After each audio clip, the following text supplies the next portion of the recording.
Mamadou Lamine Dramé, que l'on appelle aussi Demba Dibassi, est un marabout, homme politique et résistant contre la colonisation française.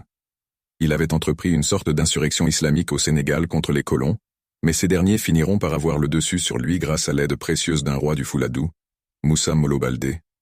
On situe la date de naissance de Mamadou Lamine Dramé vers 1840, à Goundiourou dans l'actuel Mali. C'est dans la haute vallée du fleuve Sénégal, vers Bakel, qu'il entama sa lutte contre le colonisateur avant de finir vers la frontière gambienne. Selon les archives coloniales, il aurait entamé sa guerre sainte en juillet 1885. Une insurrection islamique qui a lieu pendant une période trouble de la colonisation, où les populations autochtones de la Sénégambie connaissaient une récession économique qui avait fini par appauvrir davantage tous les paysans de la région. Ainsi, en l'espace de 2 ans, les achats d'arachides par la France sont presque divisés par 3, 12 000 tonnes en 1883, puis 4 650 tonnes en 1885.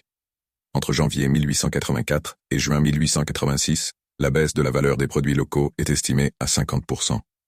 Face à cette paupérisation croissante, les talibés de Mamadou Lamine Dramé acceptent de bonne grâce de le suivre dans sa guerre sainte.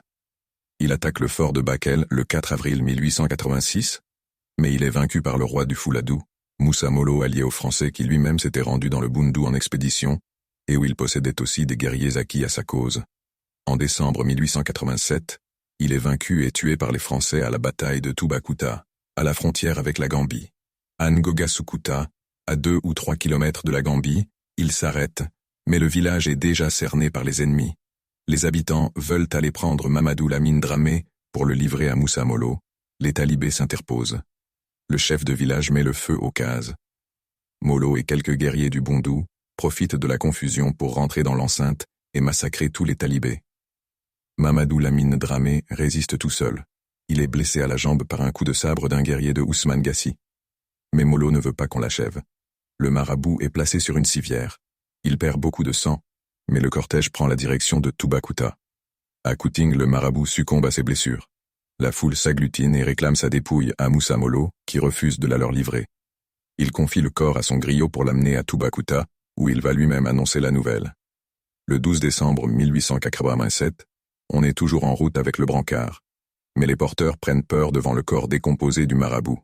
De concert, ils abandonnent le griot tout seul et s'enfuient dans la brousse. Le griot tranche la tête du marabout qui l'accroche à l'arçon de sa selle et abandonne le corps. Il rentre à Toubacouta le lendemain avec le cheval blanc de Mamadou Lamine Dramé, portant ses armes.